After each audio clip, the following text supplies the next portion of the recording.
அனைவருக்கும் வணக்கம். இலங்கை மத்திய வங்கியின் வங்கித்தொழில் கற்கை நிலையத்தினால் கல்வி பொதுத்தராதர உயர்தர பரீட்சையில் பொருளியலை ஒரு பாடமாக தோற்றுகின்ற மாணவர்களின் நன்மை கருதி ஆண்டுதோறும் நடாத்தப்படும் அறிவூற்று நிகழ்ச்சியின் மற்றுமோர் அம்சத்தில் உங்களை சந்திப்பதில் பெருமகிழ்வடைகின்றோம். அந்த வகையிலே அறிவூற்று தொடரிலே இன்று நாம் சர்வதேச வர்த்தகம், சென்மதி நிலுவை மற்றும் செலாவணி வீதங்கள் தொடர்பான விடயங்களை கலந்துரையாட உள்ளோம்.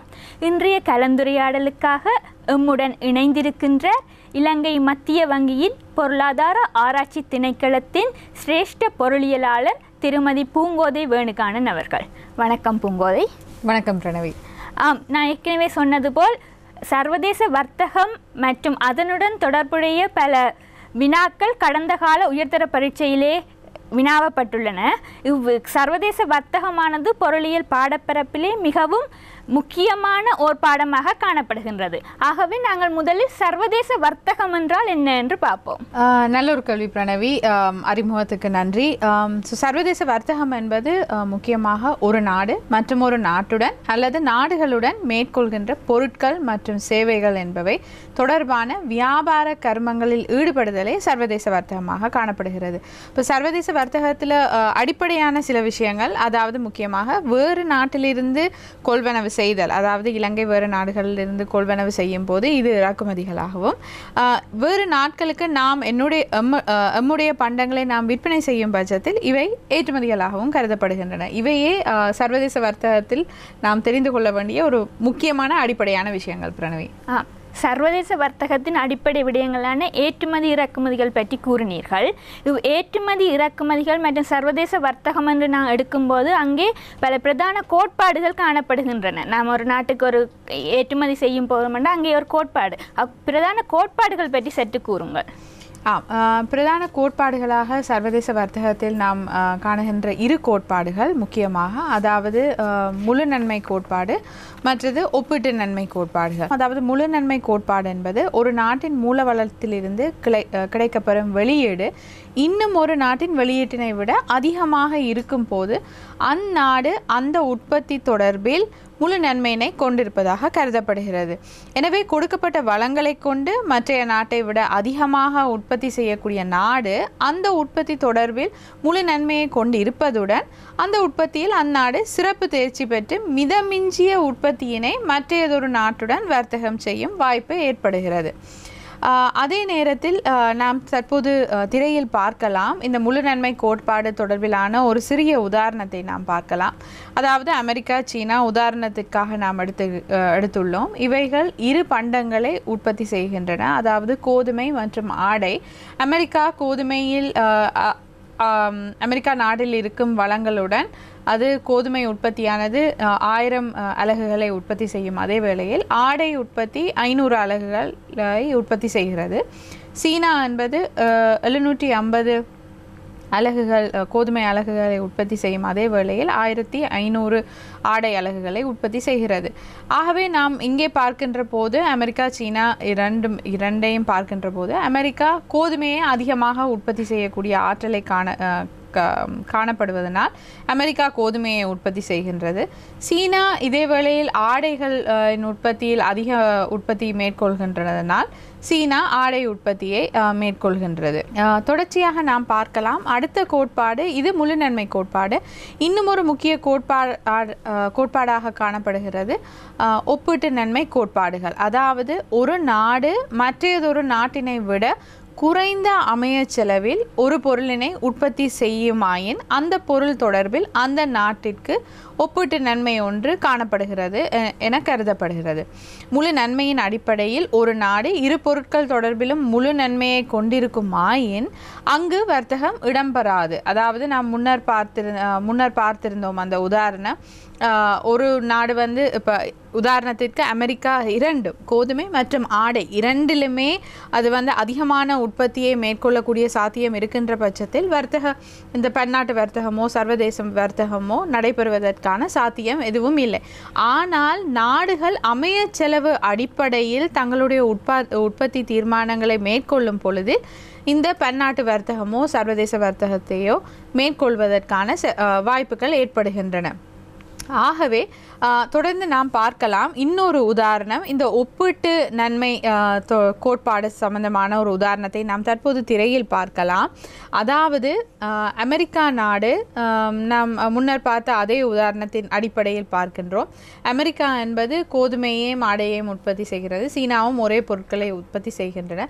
நாம் இது தொடர்பிலான அமைய செலவினை பார்ப்போம். அமெரிக்காவிற்கும் சீனாவிற்கும் கோதுமை மற்றும் ஆடை தொடர்பிலான அமைய செலவு இதை பார்க்கின்ற போது ஒரு அலகு கோதுமையை உற்பத்தி செய்வதற்கு அமெரிக்கா என்பது 0.5 ஆடை அலகுகளினை தியாகம் செய்ய வேண்டி இருக்கின்றது. அதாவது ஒரு அலகு கோதுமையை உற்பத்தி செய்வதற்கு நாம் 0.5 ஆடை அலகுகளை தியாகம் பண்ண வேண்டி இருக்கின்றது. அதே நேரம் நாம் சீனாவை பார்த்தோம் என்றால் இதே பொருளிற்கு, அதாவது கோதுமைக்கான அமைய செலவு 2 ஆடைகளாக காணப்படுகின்றது. இதே வகையில் நாம் அமெரிக்காவையும் சீனாவையும் ஒப்பிட்டு பார்க்கின்ற போது ஆடைக்கான அமைய செலவு என்பது அமெரிக்காவை விட சீனாவில் குறைவாக காணப்படுகின்றது. ஆகவே இந்த அமைய செலவு, எந்த நாடு ஒரு உற்பத்தியில் அமைய செலவை குறைவான அமைய செலவு ஏற்படுகின்றதோ அந்த நாடு அந்த பொருள் சார்ந்த உற்பத்தியை மேற்கொள்வதே ஒப்பீட்டு நன்மை கோட்பாடின் வகையில் அந்த உற்பத்தி அமையும். ஆகவே இந்த உதாரணத்தில் அமெரிக்கா என்பது கோதுமை சம்பந்தமான அமைய செலவு குறைவாக இருக்கின்றதனால் அமெரிக்கா கோதுமையை உற்பத்தி செய்கின்றது. இதே வேளையில் சீனா என்பது ஆடை உற்பத்தியை மேற்கொள்கின்றது. பிரணவி, கோட்பாடுகள் தொடர்பாக கடந்த காலங்களிலே பல வினாக்கள் கேட்கப்பட்டுள்ளன. அந்த வகையிலே 2019 ஒரு வினா கேட்கப்பட்டிருந்தது. அந்த வினாவுக்கான விடையை நாம் எவ்வாறு அணுகலாம் என்று கூறுங்கள். நல்ல ஒரு கேள்வி பிரணவி. கடந்த ஆண்டில் எங்களுடைய மாணவர்கள் தோற்றுவித்த 2019ஆம் ஆண்டில் ஒரு வினா ஒன்று எழுப்பப்படுகின்றது. இந்த கேள்வி பரீட்சை கேள்விகளில் அதில் நாம் பார்க்கலாம், தற்போது திரையில் நாம் பார்க்கலாம் அதை. அதாவது ஒப்பீட்டு நன்மை என்பது ஒரு நாடு குறித்த ஒரு பொருளை என்று அந்த வாக்கியத்திற்கு 5 வினாக்கள் அளிக்கப்படுகின்றன. இதில் ஏதாவது ஒன்றுதான் சரியாக காணப்படும். ஆகவே நாம் இதில் பார்க்கின்றோம், முதலாவது மற்றைய நாட்டை விட அதிக அளவில் உற்பத்தி செய்ய முடியும், அடுத்தது மற்றைய நாட்டை விட குறைந்த எல்லை செலவில் உற்பத்தி செய்ய முடியும் என்பதாகும். அடுத்தது மற்றைய நாட்டை விட குறைந்த நீண்டகால சராசரி மொத்த செலவு தொடர்பிலான ஒரு விடை. 4ஆவதாக மற்றைய நாட்டை விட குறைந்த அமைய செலவில் உற்பத்தி செய்ய முடியும் என்பதாகும். கடைசி விடை தந்திருக்க கூடிய தேர்வு என்பது இன்னொரு பொருளை விட அதிக அளவில் உற்பத்தி செய்ய முடியும் என்பதாகும். இதில் நாம் முக்கியமாக கவனிக்க வேண்டிய ஒரு விடயம், இந்த ஒப்பீட்டு நன்மை கோட்பாடு சம்பந்தமான ஓர் முக்கியமான வாக்கியம் என்னவென்றால், நான் முன்னர் கூறிய அந்த உதாரணத்திற்கேற்ப அமைய செலவு என்பது ஒரு முக்கியமான வாக்கியமாக காணப்படுகிறது. ஆகவே நாம் பார்த்த இந்த கேள்வியில் அந்த உங்களுக்கு வழங்கப்பட்டிருக்கின்ற அந்த தெரிவுகளில் இந்த அமைய செலவு என்ற வாக்கியம் ஒரே ஒரு தேர்வில் மட்டுமே காணப்படுகின்றது. ஆகவே நாம் திரையில் தற்போது பார்க்கலாம் அந்த சரியான விடை எது என்று. இதில் 4ஆவது விடை, அதாவது மற்றைய நாட்டை விட குறைய அமைய செலவில் உற்பத்தி செய்ய முடியும் என்பதாகும். இதுவே ஒப்பீட்டு நன்மையாக கருதப்படுகிறது. ஆகவே பிரணவி, நாங்கள் முக்கியமாக கவனிக்க வேண்டியது மாணவர்கள், இந்த ஒப்பீட்டு நன்மை தொடர்பில் அமைய செலவு என்பது, குறைந்த அமைய செலவு என்பதுதான் அந்த முக்கியமான கருப்பொருளாக அமைகிறது. பிரணவி, சிறந்த விளக்கம் வந்து தந்தீர்கள். நன்மை கோட்பாடுகளை பயன்படுத்தி இலங்கையும் சர்வதேச வர்த்தகத்தில் ஈடுபடுகின்றது. அந்த வகையிலே இலங்கையின் ஏற்றுமதி இறக்குமதிகளை பார்க்கும்போது இலங்கையின் அண்மைக்கால ஏற்றுமதி இறக்குமதி போக்கு எவ்வாறு காணப்படுகின்றது? இது தொடர்பில் நாம் பார்க்கலாம், தற்போது திரையில் பார்க்கலாம். நாம் ஏற்றுமதிகளின் போக்கு என்பது 1977, அதாவது இலங்கை தாராளமயப்படுத்தப்பட்ட அந்த ஆண்டிற்கும் தற்போதைய ஒரு அண்மைய காலங்களில் காணப்படுகின்ற அந்த போக்கினை நாம் தற்போது திரையில் பார்க்கலாம். அது சம்பந்தமான தரவுகளை, அதாவது இலங்கை தாராளமயப்படுத்தும் அந்த தருணத்தில் 1977 வேளாண்மை ஏற்றுமதிகளே பிரதானமாக காணப்பட்டன, அதாவது 79%. இது கடந்த காலங்களில் குறைந்து கொண்டு வரும் அதே குறைந்த போக்கினை கொண்டதுடன் கைத்தொழில் மற்றும் கனிப்பொருட்கள் தொடர்பிலான முக்கியமாக மன்னிக்கவும் கைத்தொழில் தொடர்பிலான ஏற்றுமதிகளே அதிகரித்து காணப்படுகின்றன. அதாவது 77இல் 14 மொத்த ஏற்றுமதிகளில் 14% வகை கூறிய கைத்தொழில் ஏற்றுமதிகள் என்பவை 2020இல் 76% வகை கூறியது. கனிப்பொருள் சம்பந்தமான ஏற்றுமதிகளும் குறைந்த ஒரு வீழ்ச்சி கொண்ட ஒரு போக்கினையே காண்பித்தது கடந்த காலங்களில். பிரதான ஏற்றுமதிகளை நாம் பார்க்கின்ற போது முக்கியமாக விவசாய ஏற்றுமதிகளாக நம்முடைய பாரம்பரிய ஏற்றுமதிகள், அதாவது தேயிலை, தெங்கு மற்றும் வாசனை திரவியங்கள் என்று நாம் இங்கு குறிப்பிடுவது ஆங்கிலத்தில் கூறுகின்றோம் ஸ்பைசஸ், அதாவது ஏலக்காய், கராம்பு, முக்கியமாக இலங்கையின் கருவாப்பட்டை என்பது இப்போ அண்மை காலமாக உலக சந்தையில் அதற்கு ஒரு பெரிய ஒரு கேள்வி ஒன்று அதிகரித்து வருகின்றது. இவை தொடர்பிலான ஏற்றுமதிகள் முக்கிய ஏற்றுமதிகளாக காணப்பட்டன. விவசாய ஏற்றுமதிகள். கைத்தொழில் ஏற்றுமதிகளை பார்க்கின்ற போது புடவைகள் மற்றும் ஆடைகள் என்பன நாம் யாவரும் அறிந்த ஒன்றே. இலங்கை என்பது நம்முடைய இந்த பிராந்தியத்தில், தெற்காசிய பிராந்தியத்தில் ஒரு முக்கியமான புடவைகள் மற்றும் ஆடைகளின் ஏற்றுமதியாளராக திகழ்கின்றது.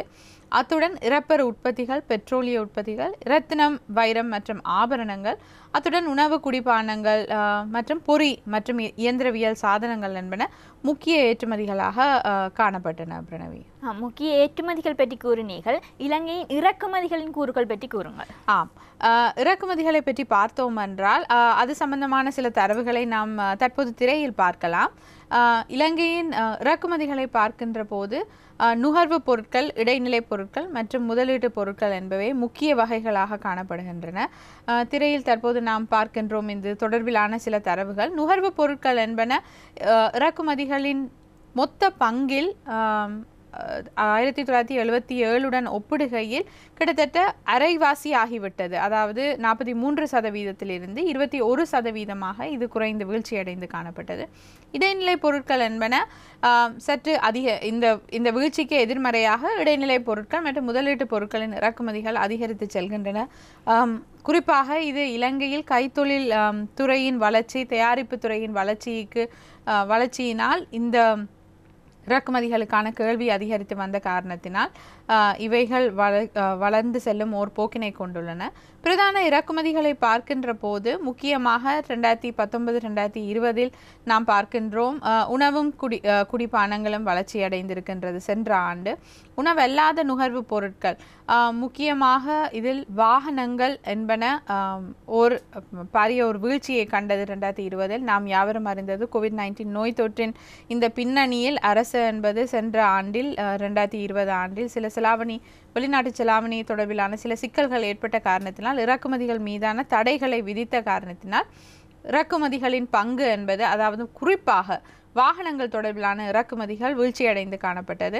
COVID-19 தொற்று நோயின் காரணமாக மருந்து பொருட்கள், இதை பற்றி நான் அதிகம் கூற தேவையில்லை, மருந்து பொருட்கள் தொடர்பிலான இறக்குமதிகள் அதிகரித்து காணப்பட்டது. இதே நேரம் நாம் இன்னொன்று குறிப்பிட வேண்டும். இடைநிலை பொருட்களை பார்க்கின்ற போது எரிபொருள் இந்த வகையில் பிரதான இறக்குமதிகள் என்பன குறைந்து காணப்பட்டது. அதாவது அதன் பங்கு, மொத்த இறக்குமதிகளில் உள்ள பங்கு குறைந்து காணப்பட்டதுக்கான ஓர் முக்கிய காரணமாக அமைந்தது இலங்கையை உலகளாவிய சந்தையை பொறுத்த அளவில் மசகெண்ணெயின் விலையும் ஏனைய எரிபொருட்களின் விலைகளும் குறைந்து காணப்பட்டது. உலகளாவிய ரீதியில் COVID-19 நோய் தொற்றினால் ஏற்பட்ட கேள்வி வீழ்ச்சி, அத்துடன் நிரம்பல் சார்ந்த அதிகரித்த நிரம்பலுக்கு மத்தியில் இந்த உலக விலைகள் குறைந்த காரணத்தினால் எரிபொருள் தொடர்பிலான இறக்குமதிகள் குறைந்து காணப்பட்டது. அதாவது அவையின் பெறுமதி குறைந்து காணப்பட்டதனால் மொத்த இறக்குமதிகளில் இவைகளின் பங்கு குறைந்து காணப்பட்டது. புடவைகள் மற்றும் ஆடைகள் பெரிய ஒரு மாற்றத்தை பதிவு செய்யவில்லை. இரசாயன உற்பத்திகளும் சற்று அதிகரித்து காணப்பட்டது. முதலீட்டு பொருட்களை பார்க்கின்ற போது இவையில் முக்கியமாக பொரியும் கருவியும் என்ற அந்த வகை வளர்ச்சி பெற்று காணப்பட்டது. கட்டிட பொருட்களும் ஏறத்தாழ பெரியதொரு மாற்றமின்றி சிறிய ஒரு வீழ்ச்சியை மட்டும் பதிவு செய்தது. போக்குவரத்து கருவிகளும் சிறிய ஒரு வீழ்ச்சியை பதிவு செய்திருந்தது. இது ஒரு இலகுவான கேள்வி பிரணவி. ஆகவே நாங்கள் இதில் பார்க்கலாம், இலங்கையின் முக்கிய ஏற்றுமதிகள் 4 இறக்குமதிகள் 4 குறிப்பிடுகின்ற 2019 8வது கேள்வியாக அமைந்திருக்கின்றது. இது ஒரு மிகவும் இலகுவான கேள்வி. இதை மாணவர்கள் குறிப்பெடுத்து கொண்டால் பிரயோசனமாக இருக்கும் இல்லையா இந்த தரவுகளினை? நீங்கள் கூறியது போல் கட்டாயம் மாணவர்கள் அதை குறிப்பிட்டுக் கொள்வார்கள். நீங்கள் கூறினீர்கள் இலங்கையின் ஏற்றுமதியில் இவ்வளவு என்னென்ன கூறுகள் காணப்படுகின்றன, இறக்குமதியில் என்னென்ன கூறுகள் காணப்படுகின்றன, அதே போல அண்மைய போக்கு, குறிப்பாக COVID-19 நோய் தொற்றின் பின்னணியில் ஏற்றுமதி இறக்குமதி எவ்வாறு மாறுபட்டுள்ளது என்பதை கூறினீர்கள். அதை ஏற்றுமதி இறக்குமதிகளை வைத்து நாம் நமது நாட்டின் வர்த்தக நிலுவையை கணிப்பிடலாம். ஆகவே இந்த வர்த்தக நிலுவை எவ்வாறு தற்போது இலங்கையில் காணப்படுகின்றன கூறுங்கள். நல்ல ஒரு கேள்வி பிரணவி. அதாவது ஏற்றுமதிக்கும் இறக்குமதிக்கும் இடையிலான அந்த வேறுபாடே வர்த்தக நிலுவையாக காணப்படுகிறது. ஆகவே இந்த ஏற்றுமதி இறக்குமதி நாம் முன்னர் பார்த்திருந்தோம். இவை யாவும் நாம் முன்னர் பார்த்திருந்தது பிரதான ஏற்றுமதிகள், பிரதான இறக்குமதிகள், அவைகளின் வகைகள், இந்த வகைகள் எவ்வகையில் வகை கூறியிருக்கின்றன மொத்தத்தில். தற்போது நாம் திரையில் பார்க்கலாம் சில தரவுகள், அதாவது அந்த பெருமானங்கள், ஏற்றுமதி இறக்குமதி மற்றும் வர்த்தக நிலுவை பெருமானங்களை தற்போது நாம் திரையில் பார்க்கலாம். ஏற்றுமதியை நாம் பார்க்கின்ற போது ஏற்றுமதி என்பது 2020ஆம் ஆண்டில் ஏறத்தாழ 10 பில்லியன் ஐக்கிய அமெரிக்க டாலர்களாக அமைந்தது. இறக்குமதி என்பது 16 ஐக்கிய அமெரிக்க பில்லியனாக அமைந்தது. ஏற்றுமதியை பார்க்கின்ற போது இது ஒரு சிறிய ஒரு வீழ்ச்சியை மட்டுமே பதிவு செய்தது COVID-19 நோய் தொற்றுக்கு மத்தியில்.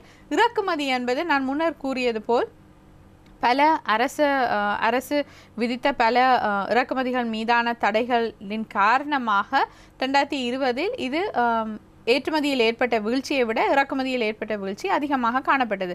ஆகவே இந்த வர்த்தக நிலுவை கடந்த காலங்களில் எதிர்கணியமான ஒரு நிலைமையில் காணப்பட்ட போதிலும் 2020 இந்த வர்த்தக நிலுவை பாரிய அந்த எதிர்கணியமான நிலுவை என்பது ஒரு கணிசமான ஒரு வீழ்ச்சியை பதிவு செய்தது. இதை நாம் அந்த வரைபடத்திலும் பார்க்கலாம். இதில் நீங்கள் பார்த்தீங்கன்னா 2016 8.9 காணப்பட்ட வர்த்தக நிலுவை என்பது அதற்கு பின்னர் 10.3 அதிகரித்து சென்ற ஆண்டு 6 பில்லியனை எய்தியது பிரணவி. ஆகவே இது ஒரு COVID-19 நோய் தொற்றினால் ஏற்பட்ட ஒரு அபிவிருத்தியாக காணப்படுகிறது. ஏற்றுமதிகள் மற்றும் இறக்குமதிகள் பற்றி பார்த்தோம். ஏற்றுமதிகள், அதாவது இலங்கை பொருட்களை எங்கே ஏற்றுமதி செய்கின்றது, அதுபோல் எந்த நாட்டிலிருந்து இலங்கை பொருட்களை இறக்குமதி செய்கின்றன என்று பொருளாதார சொல்லுவோமானால் வர்த்தகத்தின் போக்கு, இலங்கையின் வர்த்தகத்தின் போக்கு என்பது பற்றி கூறுங்கள். இது தொடர்பிலும் சில கேள்விகள் வருகின்றன. சென்ற ஆண்டு கடந்த ஆண்டுகளில் உங்களுடைய பரீட்சையில் இது தொடர்பிலான சில கேள்விகள் எழுப்பப்படுகின்றன. நாம் இது பற்றியும் பார்க்கலாம். மாணவர்கள் இதை குறிப்பு எடுத்துக்கொண்டால் பயனாக இருக்கும். அதாவது இந்த வர்த்தகத்தின் போக்கு என்பது திரையில் தற்போது நாம் பார்க்கலாம். நாடுகளின் படியான ஏற்றுமதிகள் என்பது நாம் இலங்கை மத்திய வங்கியின் ஆண்டறிக்கையின் 5ஆம் அத்தியாயத்தில் இந்த தரவுகள், இந்த வரைபடம் காணப்படுகிறது. புள்ளி விவர பின்னிணைப்பிலும் இந்த தரவுகள் உள்ளன. இருப்பினும் நாம் இப்போ பார்க்கலாம் அந்த தரவுகளை.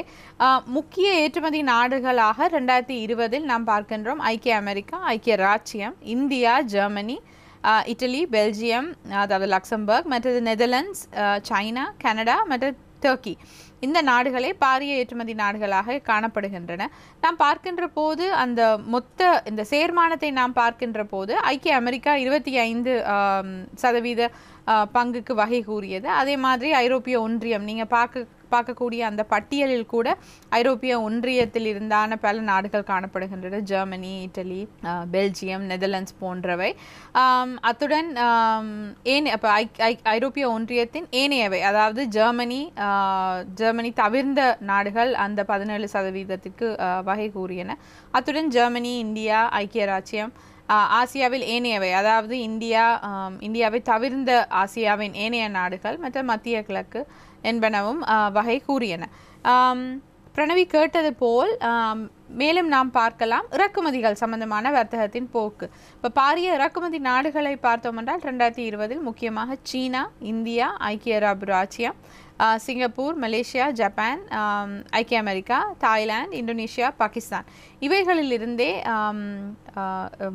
இலங்கை தங்களுடைய இறக்குமதிகளை பெருமளவிலான இறக்குமதிகளை இந்த நாடுகளிலிருந்தே பெற்றிருக்கின்றது. பிரணவி, நாங்கள் தற்போது சர்வதேச வர்த்தகத்தின் அடிப்படை விடயங்களான ஏற்றுமதி, இறக்குமதி மற்றும் அது தொடர்பிலான விடயங்கள் பற்றி பார்த்தோம். சர்வதேச வர்த்தகம் என்று நோக்குகையில் அடுத்ததாக நாம் முக்கியமாக பார்க்க வேண்டியது சென்மதி நிலுவை, அதாவது பேலன்ஸ் ஆஃப் பேமெண்ட். ஆங்கிலத்தில் கூறுவோமானால் பேலன்ஸ் ஆஃப் பேமெண்ட்.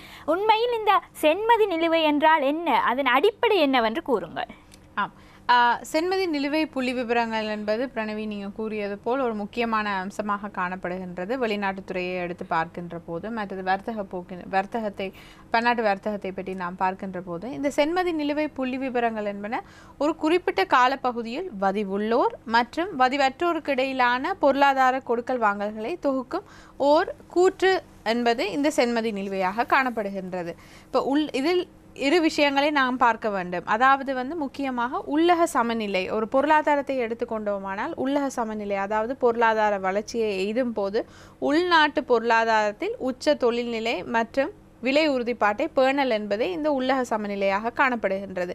இதே நேரத்தில் நாம் சென்மதி நிலுவை புள்ளி விவரங்களிலிருந்து தெரிந்து கொள்ளக்கூடிய ஒரு விடயம் இந்த வெளிவாரியான சமநிலை எவ்வாறு அமைந்திருக்கிறது. அதாவது நடைமுறை கணக்கில் ஒரு தொடர்ச்சியான பற்றாக்குறை இல்லாமல் ஒரு வலுவான சென்மதி நிலுவை நிலையை பேணுவதுடன் அதிக தளம்பல் இல்லாத ஓர் செலாவணி வீதத்தை பேணுவது என்பதே இந்த வெளிவாரியான சமநிலை. ஆகவே இந்த வெளிவாரியான சமநிலையை நாம் தெரிந்து கொள்வதற்கும் அது எவ்வகையில் அமைந்து என்று தெரிந்து கொள்வதற்கு இந்த சென்மதி நிலுவை புள்ளி விவரங்கள் அவசியமாக காணப்படுகின்றன. பிரணவி, நீங்கள் கூறியபடி பார்க்கையிலே சென்மதி நிலுவையில் பல்வேறு கூறுகள், பல்வேறு கணிப்பீடுகள் பயன்படுத்தப்படுவதாக தெரிகின்றது. அவ்வாறெனில் சென்மதி நிலுவையின் முக்கியமான உள்ளடக்கங்கள், கூறுகள் மற்றும் அதன் கீழ் வரும் கணிப்பீடுகளை பற்றி கூறுங்கள். சென்மதி நிலுவையின் அந்த உள்ளடக்கத்தை நாம் பார்க்கின்ற போது இதில் முக்கியமாக 4 அம்சங்கள் உள்ளடக்கப்படுகின்றன. பிரணவி, அதாவது நடைமுறை கணக்கு, மூலதன கணக்கு, நிதியியல் கணக்கு மற்றும் தேறிய பிழைகளும் தவறுகளும். இப்போ இதில் முதலாக நாங்கள் பார்க்கலாம், இந்த நடைமுறை கணக்கு என்பது வதிவுள்ளோருக்கும் வதிவற்றோருக்கும் இடையிலான பண்டங்கள், சேவைகள், முதலாந்தர வருமானம் மற்றும் இரண்டாந்தர வருமானத்தின் பாய்ச்சல்களையே இந்த நடைமுறை கணக்கு பிரதிபலிக்கின்றது. தற்போது நாம் திரையிலும் பார்க்கலாம் இந்த சென்மதி நிலுவையின் புள்ளி விவரங்களின் உள்ளடக்கத்தினை நாம் தற்போது திரையிலும் பார்க்கலாம். அடுத்ததாக இரண்டாவதாக மூலதன கணக்கு என்பது வதிவுள்ளோருக்கும் வதிவற்றோருக்கும் இடையிலான உற்பத்தி செய்யப்படாத நிதியியல் அற்ற சொத்துக்கள் மற்றும் மூலதன மாற்றல்களுக்கான வரவு மற்றும் செலவு பதிவுகளை காண்பிக்கின்றது மூலதன கணக்கு என்பது. அதாவது உற்பத்தி செய்யப்படாத நிதியியல் அற்ற சொத்துக்கள் என கூறப்படுவது உதாரணத்திற்கு தூதரகங்களுக்கு விற்கப்படும் நிலம் மற்றும் குத்தகைகள் மற்றும் அனுமதி பத்திரங்கள், அதாவது லைசன்சஸ் போன்றவை ஆகும். மூன்றாவதாக இதில் காணப்படுகின்ற முக்கியமான ஒரு கணக்கு நிதியியல் கணக்கு. அதாவது நிதியியல் சொத்துக்கள் மற்றும் பொறுப்புகளின் தேறிய கையகப்படுத்துகை மற்றும் விற்பனையே காண்பிக்கின்றது இந்த நிதியியல் கணக்கு என்பது. இவை சொத்துக்கள் மற்றும் பொறுப்புகளின் இருப்புக்கள் மீது ஓர் தாக்கம் கொண்டுள்ளதனால் நிதியியல் கணக்கு நடவடிக்கைகள் சென்மதி நிலுவையில் மட்டுமல்லாமல் நாங்கள் பின்னர் பார்க்க உள்ள ஒன்றிணைக்கப்பட்ட பன்னாட்டு முதலீடு நிலைமை கூற்றிலும் காணப்படுகின்றது. இதில் கடைசியாக இந்த தேறிய பிழைகளும் தவறுகளும் இது ஒரு இறுதியான அம்சம் இந்த சென்மதி நிலுவையின் உள்ளடக்கத்தில். அதாவது இவை முழு நாட்டிற்கான சகல தகவல்களையும் பூரணமாக திரட்டுவதில் ஏற்படும் சில சிக்கல்களால் ஓர் விடயமாக காணப்படுகின்றது. அதாவது சென்மதி நிலுவையில் நாம் சேர்த்து கொள்கின்ற புள்ளி விவரங்கள் இலங்கை சுங்கத்திலிருந்து, இலங்கையில் காணப்படுகின்ற வங்கிகள், இவைகள் போன்ற அரசு நிறுவனங்கள், தனியார் நிறுவனங்கள், இவைகள் சகலதையும் உள்ளடக்கியதே சென்மதி நிலுவை. ஆகவே இந்த தரவு மூலங்களிலிருந்து நாம் தரவுகளை திரட்டும் போது ஏற்படும் சில சிக்கல்களினால் இந்த தேறிய பிழைகளும் தவறுகளும் என்ற விடயம் சென்மதி நிலுவையில் ஏற்படுகின்றது. ஆகவே வரவு மற்றும் செலவு இரு பக்கங்களையும் சமநிலைப்படுத்துவதற்காக தேவைப்படும் ஓர் எஞ்சிய தொகையாகவே இந்த தேறிய பிழைகள் மற்றும் தவறுகள் என்ற இந்த விடயம் காணப்படுகின்றது. தொடர்ந்து நாங்கள் பார்க்கலாம் பிரணவி சில அம்சங்கள். அதாவது இந்த நடைமுறை மற்றும் மூலதன கணக்கின் நிலுவைகளின் மொத்தம் என்பது எது என்று, அதாவது நாம் தற்போது திரையில் பார்க்கலாம். இதை பொருளாதாரத்தின் தேறிய கடன் வழங்கல் மிகை இல்லாவிடில் தேறிய கடன் படுகை என்பது ஒரு பற்றாக்குறையாக இருக்கலாம். இது சமனாக காணப்படுகின்றது எதுவுடன் என்றால் நிதியியல் கணக்கின் தேறிய நிலுவை, அதாவது வந்து பிழைகள் தவறுகள் ஏதேனும் இல்லாத பட்சத்தில் இவை மூன்றும் சமனாக காணப்படுகின்றது. ஆகவே நடைமுறை மற்றும் மூலதன கணக்கில் பற்றாக்குறை ஏற்படும் பட்சத்தில் நிதியியல் கணக்கில் பொறுப்புகளின் தேறிய உறப்படல் என்பது அதிகரித்து காணப்பட வேண்டும்.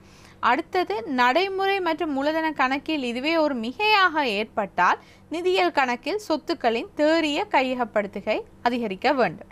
சென்மதி நிலுவை கணிப்பீட்டுக்கு பல தரவுகளை பல மூலங்களிலிருந்து பெற்று நடைமுறை கணக்கு, மூலதன கணக்கு, நிதியியல் கணக்கு என்ற பல்வேறுபட்ட கணிப்பீட்டு முறைகளினூடாக நாம் சென்மதி நிலுவையை கணிப்பிடுகின்றோம். அந்த வகையிலே இந்த சென்மதி நிலுவையை கணிப்பீட்டு முறைமையில் அண்மையில் ஒரு பாரிய மாற்றம் ஒன்று ஏற்பட்டது. அதாவது சென்மதி நிலுவை கணிப்பீட்டு கையேடு மேனுவல் 5 சென்மதி நிலுவை கணிப்பீடு கையேடு 6 மாற்றம் ஒன்று நடந்துள்ளது. உண்மையில் கையேடு 5 மற்றும் கையேடு 6 இரண்டுக்குமான உண்மை வேறுபாடு என்ன? இது நல்ல ஒரு கேள்வி. இது அண்மையில் என்று ஏறத்தாழ ஒரு 7-8 ஆண்டுகளுக்கு முன்னர் இது தொடர்பில் இலங்கை மத்திய வங்கியின் ஆண்டறிக்கை 2013 ஆண்டிற்கான ஆண்டறிக்கையில் சிறப்பு குறிப்பு 6ஆக இது தொடர்பில், அதாவது இந்த கையேடு இந்த மாற்றத்தில் என்னென்ன விடயங்கள் உள்ளடக்கப்படுகின்றன மற்ற என்னென்ன விடயங்கள் இதில் கவனிக்கப்பட வேண்டிய விடயங்கள் என்று இந்த சிறப்பு குறிப்பில் காணப்படுகின்றது. மிகவும் விவரமாக இதை நாம் இன்று பார்க்கலாம் சில சுருக்கத்துடன். அதாவது வந்து முக்கியமாக முதலாவது அம்சமாக முதலாந்தர வருமான கணக்கு, அதாவது சென்மதி நிலுவை கையேடு 5 வருமான கணக்கு என்பது சென்மதி நிலுவை கையேடு 6 வடிவில் இது முதலாந்தர வருமான கணக்கு என குறிப்பிடப்படுகிறது. அதே நேரம் இரண்டாந்தர வருமான கணக்கு என்பது சென்மதி நிலுவை கையேடு 5 வடிவில் இது நடைமுறைக்கான மாற்றல்கள் என்பன சென்மதி நிலுவை கையேடு 6 வடிவில் இரண்டாந்தர வருமான கணக்கு என்பதில் பதிவு செய்யப்படுகின்றது. இந்த நடவடிக்கையால் மூலதன கணக்கில் ஓர் சிறிய வித்தியாசம் காணப்படுகின்றது. அதாவது சென்மதி நிலுவை கையேடு 6 வடிவில் நிதி கணக்கிற்கு கீழ் மூலதன கணக்கு வகைப்படுத்தப்படவில்லை. நான் மீண்டும் ஒரு முறை கூறுகின்றேன். சென்மதி நிலுவை கையேடு 6 தற்போது நாம் பின்பற்றுகின்ற அந்த கையேட்டின்படி நிதி கணக்கிற்கு கீழ் மூலதன கணக்கு வகைப்படுத்தப்படுவதில்லை. இதற்கு பதிலாக இது நடைமுறை கணக்குடன் வகைப்படுத்தப்படுகின்றது. அத்துடன் நடைமுறை மற்றும் மூலதன கணக்கு நிலுவை என்பது பொருளாதாரத்தின் தேறிய கடன் பெறல் மற்றும் கடன் வளங்களையே குறிக்கின்றது இந்த நடைமுறை மற்றும் மூலதன கணக்கு நிலுவை என்பது. அத்துடன் கடைசியாக இறுதியான ஓர் முக்கியமான மாற்றம் நிதியியல் கணக்கு என்பது தற்போது நாங்கள் திரையிலும் இது சம்பந்தமான அந்த சுருக்கத்தை நாம் பார்க்கலாம். நிதியியல் கணக்கில் கையேடு 5 கொடுக்கல் வாங்கல்கள் குறுங்காலம் நீண்ட காலம் எனும் அடிப்படையில் வகைப்படுத்துகின்ற போது கையேடு 6 அவை கருவிகளினை அடிப்படையாக கொண்டு வகைப்படுத்துகின்றன. அதாவது இந்த கால கட்டத்தின் அடிப்படையில் இல்லாமல் இவை எந்த வகையிலான கருவிகளை குறிக்கின்றனவோ அந்த கருவிகளின் அடிப்படையிலே இந்த கொடுக்கல் வாங்கல்கள் வகைப்படுத்தப்படுகின்றன. இதுவே இந்த முக்கியமான மாற்றல்கள். மாணவர்கள் தயவு செய்து இலங்கை மத்திய வங்கியின் ஆண்டறிக்கை 2013 இது சம்பந்தமான சிறப்பு குறிப்பு அத்தியாயம் 5 காணப்படுகின்றது. அதை கண்டிப்பாக வாசித்து நீங்கள் மேலும் இது தொடர்பிலான விளக்கத்தை நீங்கள் மேலும் பெற்றுக்கொள்ளலாம் என்பதை நாம் நினைவுபடுத்துவோம். பிரணவி, நாம் ஒன்றை பார்க்க வேண்டும். சென்மதி நிலுவை கணிப்பீட்டில் நாம் அடிப்படையாக தரவுகளை பதிவதற்கு பயன்படுத்தப்படும் முறைமை பற்றி கூறுங்கள். அது சற்று வித்தியாசமானது, அதை பற்றி கூறுங்கள். சென்மதி நிலுவையின் அந்த பதிவு முறைமை என்பது முக்கியமாக ஒரு இரட்டை பதிவு முறைமையாக காணப்படுகின்றது. உங்களில் பலரும் கணக்கியல் படித்து கொண்டிருப்பீர்கள். இது சம்பந்தமான இதே வகையிலான ஓர் முறைமையே இந்த சென்மதி நிலுவையிலும் பின்பற்றப்படுகின்றது. அதாவது சென்மதி நிலுவை மற்றும் ஏனைய பன்னாட்டு கணக்குகள் செங்குத்தான இரட்டை பதிவு முறைமையை பயன்படுத்துகின்றன.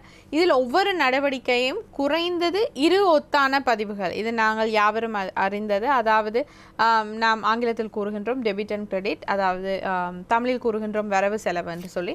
இதே அமைப்பிலேயே சென்மதி நிலுவையில் சகல கொடுக்கல் வாங்கல்களும் சென்மதி நிலுவையில் பதிவு செய்யப்படுகின்ற போது குறைந்தது 2 ஒத்தான பதிவுகள் உருவாகின்றன எந்த ஒரு நடவடிக்கைக்கும்.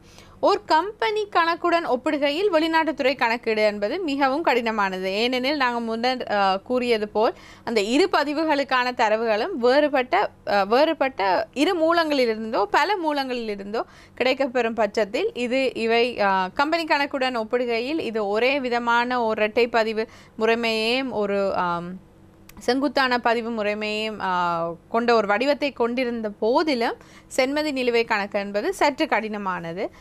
இது தொடர்பில் நாம் ஓர் உதாரணத்தை தற்போது பார்க்கலாம் திரையில்.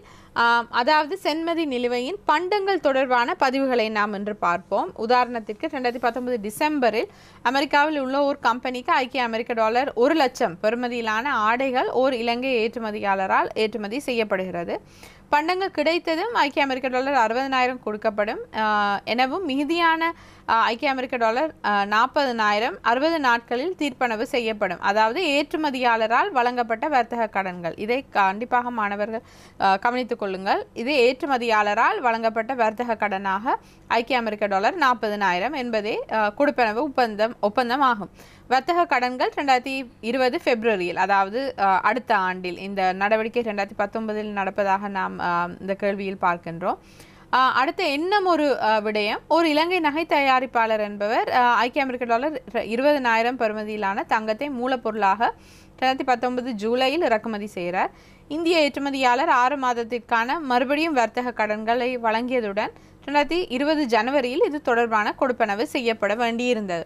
இது சம்பந்தமான பதிவுகளை நாம் பார்க்கின்ற போது, முதல் அந்த ஆடை கணக்குக்கான பதிவை பார்க்கின்ற போது இது நடைமுறை கணக்கில் பொருட்கள் கணக்கிற்கு கீழ் பொது வணிகத்தில் 1 லட்சம் வரவாக பதிவு செய்யப்படும். அதே வேளையில் நாம் நிதியியல் கணக்கில் இது ஞாபகப்படுத்த வேண்டிய ஒரு விடயம் இரட்டை பதிவு முறைமை. அப்போ இது இந்த 1 லட்சத்துக்கான ஒத்தான பதிவே இன்னொரு கணக்கில் வரும். அது நிதியியல் கணக்காக அமைகிறது. இந்த கொடுக்கல் வாங்கலை பொறுத்த அளவில் அது நிதியியல் கணக்கில் ஏனைய முதலீடு என்பதற்கு கீழ் நாணயம் மற்றும் வைப்புகள் என்பதற்கு வைப்புகளை ஏற்கும் கூட்டு தாபனங்கள், அதாவது ஏற்கனவே தீர்ப்பனவு செய்யப்பட்ட அந்த தொகையை 60,000 நாம் இந்த நாணயம் மற்றும் வைப்புகளுக்கு கீழ் நிதியியல் சொத்துக்களின் தேறிய கையகப்படுத்துகையில் பற்றாக நாம் பதிவு செய்கின்றோம். அதே நேரம் சிலது வர்த்தக கடனாக அமைந்தது. அந்த தொகையினை நாம் 40,000 நாம் இதை நிதியியல் கணக்கில் பற்றாக பதிவு செய்கின்றோம். இதே அந்த தங்கம் அந்த நகை தொடர்பிலான கொடுக்கல் வாங்கலை நாம் பார்க்கின்ற போது பொருட்கள் கணக்கில் இது பற்றாக 20,000 நாணயம் எல்லா தங்கம், அதாவது இது ஒரு உற்பத்திக்காக பயன்படுத்தப்படும் காரணத்தினால் இது நாணயம் எல்லா தங்கத்தில் பதிவு செய்யப்படுகின்றது பற்றாக. அத்துடன் இது அதுக்கான ஒத்தான பதிவு என்பது பொறுப்புகளின் தேறிய உறப்படல் என்றதற்கு கீழ் அதிலும் ஓர் வர்த்தக கடன் ஒன்று காணப்படுவதனால் இது நிதியியல் கணக்கில் வர்த்தக கடன்கள் என்பதற்கு கீழ் இது ஓர் வரவாக பதியப்படுகின்றது. ஆகவே பிரணவி, இதுதான் அந்த முக்கியமான விடயங்கள். அதாவது இது செங்குத்தான வடிவாக காணப்படுகின்றது சென்மதி நிலுவை. அத்துடன் இது ஒரு இரட்டை பதிவு முறைமையையும் இரட்டை பதிவு முறைமைக்கு ஏற்பவே இந்த சென்மதி நிலுவையில் பதிவுகள் கொடுக்கல் வாங்கல்களின் பதிவுகள் மேற்கொள்ளப்படுகின்றன. பிரணவி, இதுதான் இந்த முக்கியமான அம்சங்கள் சென்மதி நிலுவையை பொறுத்த அளவில். நீங்கள் சென்மதி நிலுவை பற்றி மிக சிறப்பான விளக்கம் ஒன்றை வழங்கினீர்கள். அடுத்ததாக நாம் ஒதுக்குகள், இன்று எல்லோராலும் பரவலாக பேசப்படும் ஒதுக்குகள், ரிசர்வ் என்று சொல்லுவோம். இந்த ஒதுக்குகள் பற்றி பார்ப்போம். எல்லோரும் சொல்லுவார்கள் இலங்கையின் ஒதுக்குகள் அதிகரித்துள்ளது, இலங்கையின் ஒதுக்குகள் குறைவடைந்துள்ளது. உண்மையில் ஒதுக்குகள் அதிகரித்துள்ளது அல்லது குறைந்துள்ளது என்பதை நாம் எவ்வாறு மதிப்பிடலாம், எவ்வாறு அவதானிக்கலாம்? அத்துடன் இந்த ஒதுக்குகள் ஏற்படும் மாற்றங்கள் எவ்விதமான தாக்கத்தை இலங்கை பொருளாதாரத்தில் இல்லை ஒரு நாட்டின் பொருளாதாரத்தில் எவ்விதமான தாக்கத்தை ஏற்படுத்துகின்றது என்று கூறுங்கள். நல்ல ஒரு கேள்வி பிரணவி. அதாவது இதுக்கு நாம் முக்கியமாக பார்க்கின்ற விடயம் இந்த அலுவல்சார் ஒதுக்குகள் தொடர்பிலான மாற்றங்களை நாம் விளங்கிக் கொள்வதற்கும் கணிப்பதற்கும் நாம் பார்க்கின்ற முக்கியமான விடயம் திரண்ட நிலுவையாக காணப்படுகின்றது.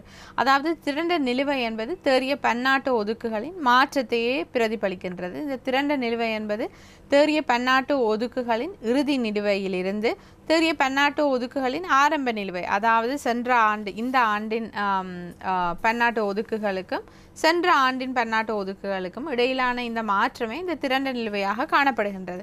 நாம் தற்போது திரையில் பார்க்கலாம் இது தொடர்பிலான சில தரவுகளினை.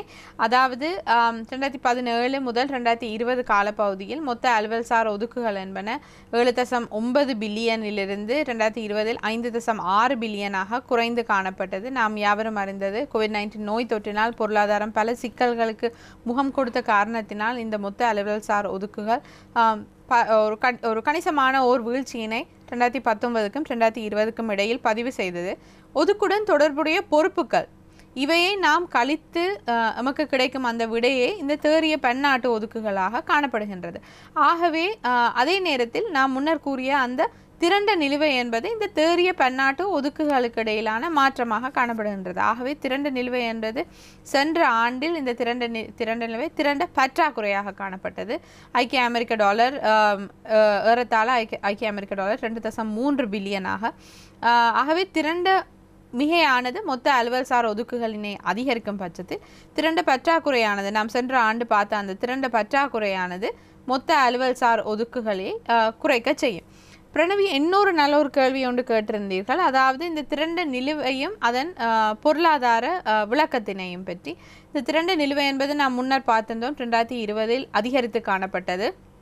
ஏறத்தாழ 2.3 பில்லியனாக பற்றாக்குறையாக காணப்பட்டது. நாம் முக்கியமாக பார்க்க வேண்டியது அதாவது திரண்ட மிகையானது ஓர் வெளிநாட்டு ஒதுக்குகளை அதிகரிக்கும், இறக்குமதியின் உள்ளடக்கத்தினை அதிகரிக்கும், வெளிநாட்டு அதிர்வுகளுக்கு எதிரான பொருளாதாரத்தின் தாக்குப்பிடிக்கும் தன்மை ஏதேனும் எதிர்பாராத விதமான சம்பவங்கள் நடக்கும் போது, அதாவது இப்போ COVID-19 நோய் தொற்று இது போன்ற இருப்பு இல்லாவிடில் வேறு ஏதேனும் இயற்கை அனர்த்தங்கள் இல்லையேனும் ஏதேனும் சீர்குழப்பங்கள் ஏற்பட்டால் அந்த பொருளாதாரம் அந்த அவ்வகையிலான அதிர்வுகளுக்கு எதிராக அதிலிருந்து மீண்டெழும் தன்மையை இந்த திரண்ட மிகையானது அதற்கு வசதி அளிக்கின்றது.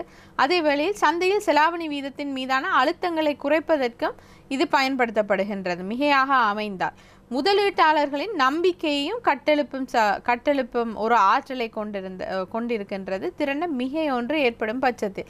ஆகவே திரண்ட ஒரு பற்றாக்குறை ஏற்படும் பட்சத்தில் சில சிக்கல்கள் ஏற்படுகின்றது பொருளாதாரத்திற்கு. இதற்கு மாறான சிக்கல்கள் ஏற்படுகின்றது பொருளாதாரத்தை பொறுத்த அளவில்.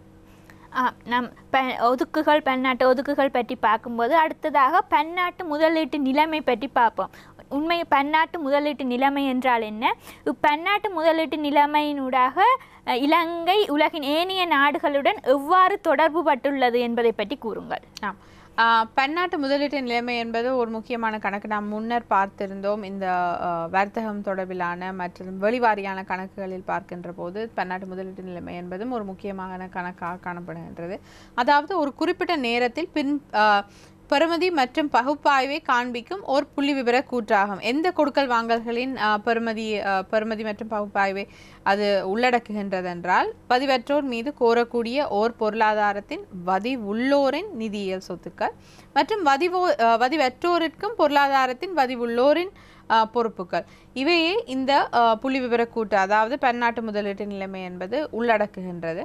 பன்னாட்டு முதலீட்டு நிலைமையானது உலகின் ஏனைய நாடுகளுடன் நாட்டின் வெளிநாட்டு சொத்துக்களினதும் பொறுப்புகளினதும் கையிருப்பு நிலைமையை அதாவது ஒரு ஸ்டாக் இருப்பு நிலைமையின் பெறுமதியினையும் உள்ளடக்கத்தினையுமே இந்த பன்னாட்டு முதலீட்டு நிலைமை என்ற அந்த கூற்று காண்பிக்கின்றது. பிரணவி, பன்னாட்டு முதலீட்டு நிலைமையினூடாக நாம் ஒதுக்குகளை பற்றி அறிந்து கொள்ளலாம். உண்மையில் ஒதுக்குகள் தொடர்பாக நாம் மேலதிக விளக்கம் நாம் ஏன் ஒதுக்குகளை பேண வேண்டும், ஒரு நாட்டுக்கு ஒதுக்குகளின் மூலமான நன்மை என்ன என்று கூறுங்கள்.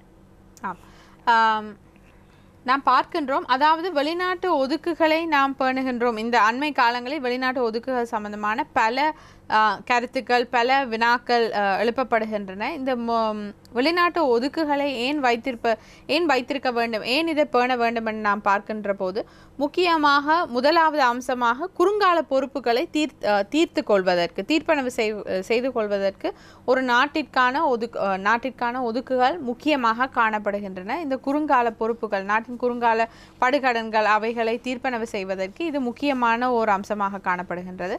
அத்துடன் நாம் முன்னர் கூறியது போல் செலாவணி வீதம் மீதான ஏதேனும் ஒரு அதிகபட்சமான தளம்பல்கள் அதாவது காரணங்கள் இல்லாத தளம்பல்கள் ஏதேனும் சந்தை ஊகம் அப்படியான இவ்வகையிலான சந்தை ஊகங்கள் இவ்வகையிலான ஒரு பின்னணி இல்லாத ஒரு பொருளாதார பின்னணி இல்லாத சில சிக்கல்கள் ஏற்படும் போது செலாவணி வீதம் மீது ஏற்படும் போது இவ்வகையிலான இந்த மிதமிஞ்சிய தளம்பல்கள் அதிகமான தளம்பல்கள் காரணமில்லாத அதிகமான தளம்பல்களை மட்டுப்படுத்துவதற்கு இந்த ஒதுக்குகள் முக்கியமாக காணப்படுகின்றது. அத்துடன் வெளிநாட்டு அதிர்வுகளுக்கு எதிரான தாக்குப்பிடிக்கும் தன்மையை பேணுவதற்கு ஏதேனும் சிக்கல்கள் எம்மிடம் மட்டுமில்லை, எம்முடைய பொருளாதாரம் தொடர்பில் மட்டுமில்லை, உதாரணத்திற்கு எம்முடன் வர்த்தகம் நடத்துகின்ற பொருளாதாரங்கள் இவைகளில் ஏதேனும் சிக்கல்கள் ஏற்படும் போதில் இந்த ஒதுக்குகள் என்பது நமக்கு ஓர் பஃபராக, ஒரு குஷனாக அமைகிறது பொருளாதாரத்திற்கு, அது மீண்டெழுவதற்கும் அதன் மீட்சியை நாம் முன்னெடுத்து செல்வதற்கும், அத்துடன் பொருளாதார சிக்கல்களின் போது பயன்படுத்துவதற்கு சிக்கலான காலங்களில், உதாரணத்துக்கு COVID-19 இந்த நோய் தொற்று காரணத்தில் நாம் பார்த்திருந்தோம் இலங்கையின் ஏற்றுமதிகள் தொடர்பிலான வருவாய்கள் சற்று குறைந்து காணப்பட்டது. இவ்வகையிலான சந்தர்ப்பங்களில் இந்த ஒதுக்குகளை நாம் பயன்படுத்தக்கூடியதாக காணப்படுகின்றது. பிரணவி, வெளிநாட்டு ஒதுக்குகளின் முக்கியத்துவங்களை பேண வேண்டிய முக்கியத்துவத்தை பற்றி கூறினீர்கள். அதோடு வெளிநாட்டு ஒதுக்குகள் ஒரு நாட்டிலே பொருளாதார சிக்கல் ஏற்படும் போது எவ்வாறு பொருளாதாரத்தை மீட்டெடுப்பதற்கும் மற்றது பொருளாதார சமநிலையை பேணுவதற்கும் எவ்வகையில் முக்கியமானது என்று கூறினீர்கள். ஆனால் ஒரு நாடு தன்னகத்தை எவ்வளவு ஒதுக்குகளை வைத்திருக்க வேண்டும், ஒரு நாட்டுக்கு இவ்வளவு ஒதுக்கியிருக்க வேண்டும், எவ்வளவு ஒதுக்கியிருக்க வேண்டும் என்ற அந்த ஒதுக்கு அளவை போதுமான தன்மையை அளப்பதற்கு ஏதேனும் அளவீடுகள் உள்ளதா? நல்ல ஒரு கேள்வி. இதுவும் பலராலும் பரவலாக பேசப்படுகின்ற விடயம். அதாவது ஒதுக்குகளை வைத்திருந்தாலும் இது எமக்கு போதுமான ஒரு மட்டத்தில் காணப்படுகின்றதா, இது எம்முடைய பொருளாதாரத்திற்கு ஒரு ஆதரவு அளிக்கக்கூடிய மட்டத்தில் காணப்படுகின்றதா என்று பலராலும் எழுப்பப்படுகின்ற ஒரு கேள்வி. முக்கியமான இந்த ஒதுக்குகளின் போதுமான தன்மையை நாம் அறிந்து கொள்வதற்கு முக்கியமான ஒரு அம்சமாக காணப்படுகின்றது. அதாவது இந்த ஒதுக்குகளை இறக்குமதி மாதங்களின் அடிப்படையில் நாம் பார்ப்பது, அதாவது இறக்குமதி மாதங்களின் அடிப்படையில் இது எவ்வளவு தூரத்திற்கு போதுமாக காணப்படுகின்றது. ஆகவே நாம் தற்போது திரையில் இது சம்பந்தமாக மேலும் தரவுகளை பார்க்கின்ற போது உங்களுக்கு விளங்கும். இந்த மொத்த அலுவல் சார் ஒதுக்குகள் 2015 முதல் 2020 இந்த காலப்பகுதியிலான மொத்த அலுவல்சார் ஒதுக்குகள் காணப்படுகின்றன. அத்துடன் மொத்த இறக்குமதிகளும் இந்த ஆண்டுகளில் எங்களுடைய மொத்த இறக்குமதிகளையும் மொத்த இறக்குமதி செலவினமும் காணப்படுகின்றது. ஆகவே ஒரு மாதத்திற்கு சராசரியாக அந்த ஆண்டில் எங்களுடைய இறக்குமதி செலவு என்ன என்றதை கணித்த பின்னர் இறக்குமதி மாதங்களின் படி நாம் இந்த மொத்த அலுவல்சார் ஒதுக்குகளின் போதுமான தன்மையை நாம் அறியக்கூடியதாக இருக்கின்றது. ஆகவே நாம் பார்த்தோம் என்றால் 2015 எங்களுடைய மொத்த அலுவல்சார் ஒதுக்குகள் என்பவை இது குறிப்பிடப்பட வேண்டிய ஒரு விடயம். அதாவது இந்த ஒதுக்குகளை வைத்து நாம் தனிய இறக்குமதியை மட்டுமே மேற்கொண்டால், அதாவது ஒரு வகையிலான ஏற்றுமதிகளும் இல்லாமல் எந்த வகையிலான உட்பாய்ச்சல்களும் இல்லாத ஒரு பட்சத்தில் நாம் இந்த இறக்குமதிகளை எவ்வளத்திற்கு நாங்கள் நிதியிடலாம் இந்த ஒதுக்குகளை மட்டும் வைத்துக்கொண்டே என்பதையே இந்த அளவீடு காண்பிக்கின்றது. ஆகவே 2015 முதல் 2020 காலப்பகுதியில் நாம் பார்க்கின்ற போது தொடர்ச்சியாக ஏறத்தாழ ஒரு 4 முதல் 4.6% இறக்குமதி மாதங்களுக்கு போதுமான அளவிலான மொத்த அலுவல்சார் ஒதுக்குகள் காணப்படுகின்றன. அதாவது நான் முன்னர் குறிப்பிட்டது போல் ஒரு வருவாய்களுமே இல்லாமல் நாம் வைத்திருக்கின்ற இந்த மொத்த அலுவல்சார் ஒதுக்குகளை மட்டுமே வைத்து இறக்குமதிகளை நாம் நிதியிடுவதென்றால் எத்தனை மாதங்களுக்கு இந்த அலுவல்சார் ஒதுக்குகள் போதும் என்ற கணக்கு தான் இந்த கணிப்பு. ஆகவே 2020 கடைசியான அந்த ஆண்டில் நாம் பார்த்திருந்தோம் மொத்த அலுவல்சார் ஒதுக்குகள் வீழ்ச்சி பெற்ற போதிலும் இதில் குறிப்பிடப்பட வேண்டிய விடயம் முன்னர் கூறியது போல் இந்த இறக்குமதிகள் மீதான தடைகளினால் இறக்குமதி செலவினம் குறைவாக காணப்பட்டது. ஆகவே இறக்குமதி மாதங்களின் படி நாம் பார்க்கின்ற போதும் இந்த மொத்த அலுவல்சார் ஒதுக்குகள் என்பது 4 மாதங்களுக்கான இறக்குமதிகளுக்கு மேலாக காணப்பட்டது. அதாவது 4 மாத இறக்குமதிகளுக்கு மேலாக நாம் நம்முடைய இந்த மொத்த அலுவல்சார் ஒதுக்குகள் நாம் பயன்படுத்தக்கூடியதாக இருந்தது. நாம் இதுவரை ஒதுக்குகள் தொடர்பாக பார்த்தோம். அடுத்ததாக நாம் சர்வதேச வர்த்தகம் என்று கூறுகையில் ஒரு சாதாரண தனிநபர் முதல் பொருளியலாளர்கள் வரை அனைவரும் மனதில் உடன் தோன்றுகின்ற விடயம் செலாவணி வீதம், அந்நிய செலாவணி வீதம், எக்ஸ்சேஞ்ச் ரேட். உண்மையில் இந்த அந்நிய செலாவணி வீதம் என்றால் என்ன, அது எவ்வாறு மதிப்பிடப்படுகின்றது என்று கூறுங்கள். இந்த செலாவணி வீதத்தை நாம் பார்க்கின்ற போது ஒரு நாட்டின் நாணயமானது இன்னும் ஒரு நாட்டின் நாணயத்துடன் பரிமாற்றம் செய்யப்படுகின்ற அந்த விகிதமே செலாவணி வீதமாக காணப்படுகின்றது. அதாவது உள்நாட்டு நாணயத்தினை வெளிநாட்டு நாணய அலகு ஒன்றின் பெறுமதியாக வெளிப்படுத்தலாம். அதாவது உதாரணத்துக்கு இன்று ஒரு ஐக்கிய அமெரிக்க டாலர் ஏறத்தாழ 203 இலங்கை ரூபாய்க்கு சமனாக காணப்படுகின்றது.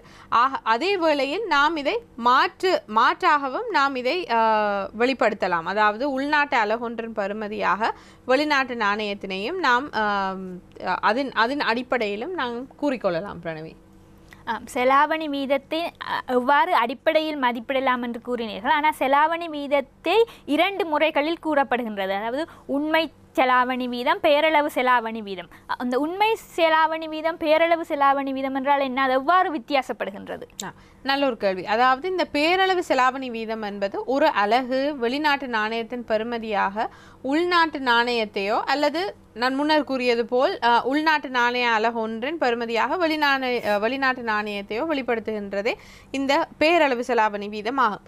உண்மை செலாவணி வீதம் என்பது பேரளவு செலாவணி வீதத்தினை இரு நாடுகளினதும் பணவீக்க வேறுபாடுகளுக்கேற்ப திருத்தி அமைத்ததற்கு பின்னர் வரும் அந்த தொகை, அந்த தரவே உண்மை செலாவணி வீதமாக அமைகின்றது. அதாவது நாம் திரையில் தற்போது பார்க்கலாம். அது சம்பந்தமான ஒரு சின்ன ஒரு ஃபார்முலா உண்டு. அதாவது உண்மை செலாவணி வீதம் என்பது பேரளவு செலாவணி வீதத்துடன் உள்நாட்டு விலைமட்டம் மற்றும் வெளிநாட்டு விலைமட்டம் இவையின் விகிதத்தை நாம் பெருக்கும் போது நமக்கு கிடைக்கின்ற அந்த செலாவணி, அந்த திருத்தப்பட்ட செலாவணி வீதம், இந்த பணவீக்கத்திற்கு நாங்கள் சீரமைத்த பின்னரான செலாவணி வீதமே இந்த உண்மை செலாவணி வீதமாக காணப்படுகின்றது. பிரணவி, செலாவணி வீதங்களில் விலைமட்டங்கள் பங்கு பெற்றதாக கூறப்படுகின்றன. இவ்விலை மட்டங்களை நாம் நோக்குகையில் அங்கே பணவீக்கம் என்ற ஒன்று வருகின்றது. ஆகவே 2 நாடுகளுக்கிடையில் நாம் செலாவணி வீதத்தை கணிப்பிடும் போது இப்பணவீக்கம் எவ்வாறு செலாவணி வீத கணிப்பீட்டில் செல்வாக்கு செலுத்துகின்றது என்று கூறுங்கள். இதுவும் நல்ல ஒரு கேள்வி. நாம் முன்னர் பார்த்தது போல் இந்த உண்மை செலாவணி வீதத்தில் நாம் இந்த பணவீக்கத்திற்கான ஒரு திருத்தத்தை மேற்கொள்கின்றோம். அதே நேரம் இன்னொரு வகையிலும் நாம் செலாவணி வீதங்களின் அவர்களின் அந்த உள்ளாற்றல், அவர்களின் செயலாற்றலை நாம் பார்க்கின்றோம். அதாவது பேரளவு மற்றும் உண்மை தாக்கமுள்ள செலாவணி வீத சுட்டன்களாக நாம் பார்க்கின்றோம். அதாவது செலாவணி வீதமானது ஒரு கூடையில் உள்ள நாணயங்களுக்கு எதிராக கணிப்பிடப்படுகின்றது. கூடையில் உள்ள நாணயங்கள் என்றால் முக்கியமாக அந்தந்த நாடுகளின் அந்தந்த நாடுகள் எந்தெந்த நாடுகளுடன் முக்கியமான பாரிய அளவு வர்த்தகத்தை மேற்கொள்கின்றனவோ அந்த நாணயங்களை நாம் அந்த ஒரு நாணய கூடையில் இட்டு அந்த நாணய கூடையின் அடிப்படையில் நாம் நம்முடைய செலாவணி வீதம் எவ்வகையில் செயலாற்றுகின்றது என்றதை பார்க்கலாம். இது தொடர்பில் பேரளவு தாக்கமுள்ள செலாவணி வீத சுற்றல் என்பது முதலாவது. அதில் முக்கிய வர்த்தக பங்காளிகளுடனான இருபுடை வர்த்தகத்தின் விகிதாசாரமாக நிறைகளை கொண்டு இச்சுட்டன் கணிப்பிடப்படுகின்றது. இதுவே பேரளவு தாக்கமுள்ள செலாவணி வீத சுற்றன். அதாவது உதாரணத்திற்கு நாம் ஜப்பானுடன் வர்த்தகம் செய்கின்றோம், ஐக்கிய ராச்சியத்துடன் வர்த்தகம் செய்கின்றோம், ஐக்கிய அமெரிக்காவுடன் வர்த்தகம் செய்கின்றோம், இந்தியாவுடன் வர்த்தகம் செய்கின்றோம். இந்த நாணயங்கள் யாவற்றிற்கும் அந்த அவர்களுடைய வர்த்தகம், அவர்களுடைய வர்த்தகத்தின் அவர்களுடைய நாம் மேற்கொள்ளும் அந்த வர்த்தகத்தின் அடிப்படையில் நாம் சில நிறைகளை அவைகளுக்கு இட்டு அதற்கு பின்னர் நாம் எம்முடைய செலாவணி வீதத்திற்கான ஒரு சுட்டனினை கணிக்கின்றோம். அதே நேரத்தில் உண்மை பிரணவி அவர்கள் கேட்டது போல் பணவீக்கத்தினையும் கருத்திற்கொண்டு நாம் இந்த சுட்டனை கணிக்கலாம். அதாவது உண்மை தாக்கமுள்ள செலாவணி வீத சுட்டன் என்று. அதாவது பேரளவு தாக்கமுள்ள செலாவணி வீத சுட்டனை கூடையில் உள்ள நாணயங்களின் நாடுகளினதும் உள்நாட்டினதும் நாடுகளின் உள்நாட்டினதும் பணவீக்க வேறுபாட்டிற்கு அமைய திருத்தி அமைத்து, அதாவது எம்முடைய பணவீக்கமும் அவர்களுடைய பணவீக்கத்தையும் கருத்திற்கொண்டு அதை திருத்தி அமைத்த பின்னர் எழும் அந்த சுட்டனே உண்மை தாக்கமுள்ள செலாவணி வீத சுட்டனாக காணப்படுகின்றது. பிரணவி, செலாவணி வீத மதிப்பீடுகள் பற்றி கூறினீர்கள். அடுத்ததாக நாம் பார்க்க செலாவணி வீத முறைகள். ஒவ்வொரு நாடும் ஒவ்வொரு காலகட்டத்தில் வெவ்வேறு முறையிலான செலாவணி வீத முறைகளை பின்பற்றுகின்றன. ஆகவே இந்த செலாவணி வீத முறைகளை பற்றி கூறுங்கள். என்னென்ன நாடுகள் என்னென்ன முறைகளை பின்பற்றுகின்றன என்று கூறுங்கள். பல நாடுகளும் ஒவ்வொரு நாடுகளும் வித்தியாசமான வேறுபட்ட செலாவணி வீத முறைமைகளை பேணுகின்றன. பிரணவி, நாங்கள் இதில் முக்கியமான ஒரு பரந்த அளவில் பல நாடுகளால் பின்பற்றப்படுகின்ற இரு முக்கியமான முறைமைகளை பார்ப்போம். அதாவது முதலாவது நிலையான செலாவணி வீதம் என்பது. இப்போ நிலையான செலாவணி வீதம் என்பது உள்நாட்டு நாணயத்தின் வெளிநாட்டு பெறுமதியினை வெளிநாட்டு நாணயத்திற்கு எதிராக நிலையாக பேணுவதே இந்த நிலையான செலாவணி வீதமாக காணப்படுகின்றது. அப்போ இதில் உள்ள சில நன்மைகள் யாதெனில் இறக்குமதியாளர்களுக்கும் ஏற்றுமதியாளர்களுக்கும் நிச்சயத்தன்மையினை உறுதிப்படுத்துகின்றது. அதாவது செலாவணி வீதம் எந்த மட்டத்தில் காணப்படும் என்றது தொடர்பான ஒரு நிச்சயத்தன்மை காணப்படுகின்றது. அதே நேரம் செலாவணி வீத இடர்நேர்வு, அதாவது எக்ஸ்சேஞ்ச் ரேட் ரிஸ்க் என்று நாம் கூறுகின்றோம், இல்லாது இருப்பதனால் நாட்டிற்கான முதலீட்டு உட்பாய்ச்சல்கள் தூண்டக்கூடும். இந்த இவ்வகையிலான முறைமையை நாம் பின்பற்றும் போது அத்துடன் உள்நாட்டு பணவீக்கம் சம்பந்தமான தளம்பல்கள் குறைவடையலாம். உதாரணத்துக்கு இலங்கைக்கு பல உணவுப் பொருட்களை நாம் இறக்குமதி செய்கின்றோம். ஆகவே செலாவணி வீதம் நிலையான ஒரு மட்டத்தில் காணப்படும் பட்சத்தில் இது தொடர்பிலான இவ்வகையிலான இறக்குமதிகள் தொடர்பிலான பணவீக்கம் மட்டுப்படுத்தப்பட்டு காணப்படும் சாத்தியம் இருக்கின்றது நிலையான செலாவணி வீத முறைமையை பேணும் பொழுது. இருப்பினும் இதில் சில சிக்கல்களும் காணப்படுகின்றது இந்த முறைமையில். அதாவது செலாவணி வீதத்தினை பேணுவதற்கு மத்திய வங்கி தலையிட வேண்டி இருப்பதனால் வெளிநாட்டு அலுவல்சார் ஒதுக்குகளை அதிகம் பேண வேண்டும். ஆகவே இந்த நான் முன்னர் கூறியது போல் செலாவணி வீதத்தை நாம் பேணும் ஒரு குறிப்பிட்ட ஒரு நிலைமையில் பேணுவதற்கு கண்டிப்பாக நம்மிடம் ஒதுக்குகள் ஒரு கணிசமான அளவு ஒதுக்குகள் இருக்க வேண்டும். இந்த ஒதுக்குகளை வைத்தே நாம் அந்த பேணலை மேற்கொள்ள வேண்டிய நிலைமை வரலாம். ஆகவே இதில் ஒரு சிறிய ஒரு சிக்கல் காணப்படுகின்றது. அத்துடன் அதிக அளவான செலாவணிகளின் விற்பனை அலுவல்சார் ஒதுக்குகளை குறைவடைய செய்யும். நாம் இந்த பேணும் இந்த வழிமுறையை மேற்கொள்ளும் தருணத்தில் இப்படியான ஒரு சிக்கலும் ஏற்படலாம். இவை சென்மதி நிலுவையில் ஓர் சமமற்ற ஒரு நிலையை உருவாக்கக்கூடும். இது நம்முடைய நாட்டின் வெளிவாரியான சமநிலையை எதிர்கணியமாக பாதிக்கலாம். அடுத்த இன்னும் ஒரு முக்கியமான முறைமை யாதெனில் இந்த நெகிழ்ச்சி தன்மை வாய்ந்த இல்லாவிடில் மிதக்க விடப்பட்ட செலாவணி வீதம் என்று நாம் கூறுகின்றோம். இலங்கையில் கூட நாம் அவ்வகையிலான ஓர் செலாவணி வீதத்தை பார்க்கின்றோம். அதாவது இம்முறைமையின் கீழ் உள்நாட்டு வெளிநாட்டு செலாவணி சந்தையின் வெளிநாட்டு நாணயத்திற்கான கேள்வி மற்றும் நிரம்பலின் அடிப்படையிலேயே செலாவணி வீதம் என்பது கணிப்பிடப்படுகின்றது. ஆகவே இதில் இவ்வகையிலான இந்த மிதக்க விடப்பட்ட செலாவணி வீதம் நாம் தற்போது இலங்கையில் பார்க்கின்ற இந்த முறைமையில் காணப்படுகின்ற நன்மைகள் யாதெனில் மத்திய வங்கி வெளிநாட்டு செலாவணி சந்தையில் அடிக்கடி தலையிட தேவையில்லை. அத்துடன் செலாவணி வீதத்தினை குறிப்பிட்ட மட்டத்தில் பேணுகின்ற நோக்கில் உயர்ந்த அளவிலான வெளிநாட்டு அலுவல்சார் ஒதுக்குகளினை பேணவும் தேவையில்லை. நாம் அதிகம் அதில் தலையிட்டு நம்முடைய இருக்கின்ற ஒதுக்குகளையும் விற்க தேவையில்லை. இவ்வகையிலான ஒரு கேள்வி மற்றும் நிரம்பல் சார், அதாவது சந்தை மூலமான சந்தையினால் நிர்ணயிக்கப்பட்ட ஒரு செலாவணி வீதம் இந்த மிதக்க விடப்பட்ட செலாவணி வீதமாக அமையும் பட்சத்தில் இதன் சிக்கல்களாக காணப்படுகின்றது. செலாவணி வீதம் அதிக அளவில் தளம்பல் அடையக்கூடியதாக தளம்பக்கூடும் அதிக அளவில் என்றால் இது ஒரு கேள்வி நிரம்பல் சார்ந்த சந்தையினால் முழுமையாக பெருமளவிற்கு சந்தையினால் நிர்ணயிக்கப்படுகின்ற ஒரு செலாவணி வீதமாக காணப்படுவதனால் அதிக தளம்பல்கள் காணப்படலாம். அத்துடன் இறக்குமதியாளர் ஏற்றுமதியாளர் மற்றும் முதலீட்டாளர்களுக்கு மத்தியில் சில நிச்சயமற்ற தன்மைகள் காணப்படலாம். இந்த செலாவணி வீதம் என்பது நாம் ஒரு குறிப்பிட்ட மட்டத்தில் பேணாத பட்சத்தில். பிரணவி, செலாவணி வீதம் என்றால் என்ன, அது எவ்வாறு மதிப்பிடப்படுகின்றது மற்றும் அதில் உள்ள முறைமைகள் பற்றி கூறினீர்கள். இது தொடர்பாக பல வினாக்கள் அண்மை காலங்களில் வினாவப்பட்டுள்ளது. அந்த வகையிலே 2019ஆம் ஆண்டில் ஒரு பல்வேறு வினாவப்பட்டது. அதாவது அண்மைய ஆண்டுகளில் இலங்கையின் அந்நிய செலாவணி வருவாயில் அதிகளவு பங்களிப்பு செய்துள்ள 3 துறைகள் ஆவன என்ற ஒரு வினாவப்பட்டுள்ளது. உண்மையில் இவ்வினாவுக்கான விடையை நாம் இவ்வாறு அணுகலாம். இந்த கேள்வியினை நாம் தற்போது திரையிலும் கூட நாம் பார்க்கலாம். இந்த 2019ஆம் ஆண்டில் வினா 50ஆக காணப்படுகின்றது. அண்மைய ஆண்டுகளில் இலங்கையின் அந்நிய செலாவணி வருவாயில் அதிக அளவு பங்களிப்பு செய்துள்ள 3 துறைகள் ஆவன.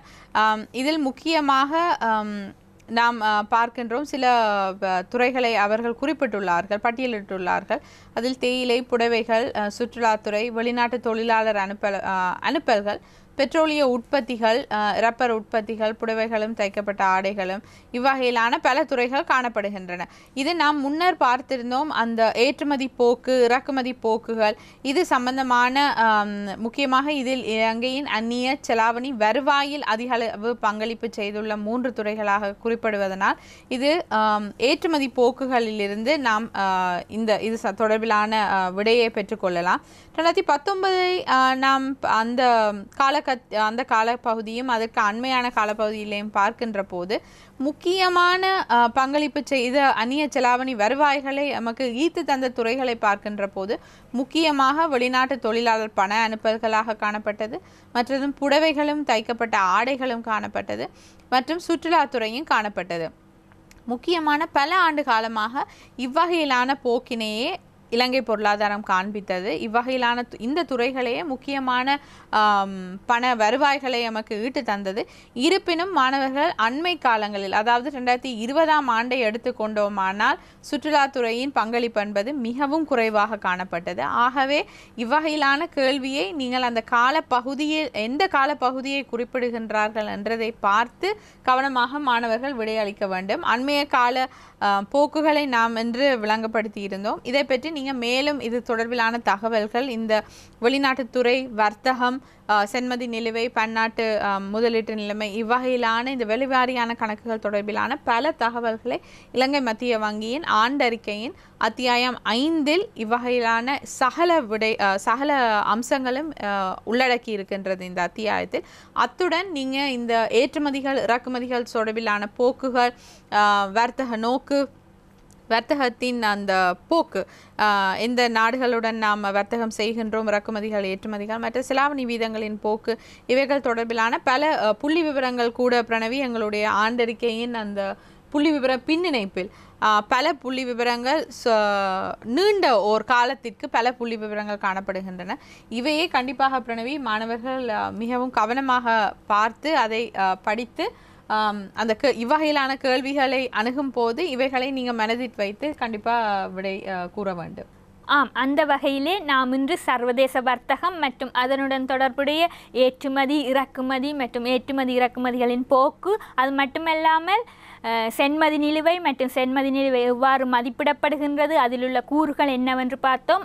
அத்துடன் செலாவணி வீதம் மற்றும் செலாவணி வீத முறைகள் பற்றி பார்த்தோம். இவை யாவற்றையும் மிக விளக்கமாக எங்களுக்கு வழங்கியிருந்தார் இலங்கை மத்திய வங்கியின் பொருளாதார ஆராய்ச்சி திணைக்களத்தின் சிரேஷ்ட பொருளியலாளர் திருமதி பூங்கோதை அவர்கள். நன்றி பூங்கோதை. நன்றி பிரணவி. ஆம், இத்துடன் நாம் இந்நிகழ்ச்சியின் இறுதிக்கு வந்துள்ளோம். எதிர்வரும் கல்வி பொதுத்தராதர உயர்தர பரீட்சையிலே தோற்றுகின்ற மாணவர்கள் அனைவரும் சிறந்த சித்தி எய்த வேண்டுமென்று அவர்களுக்கு வாழ்த்துக்களை கூறிக்கொண்டு மற்றுமோர் அறிவூற்று நிகழ்ச்சி தொடரில் உங்கள் அனைவரையும் சந்திக்கும் வரை விடைபெறுகின்றோம். நன்றி, வணக்கம்.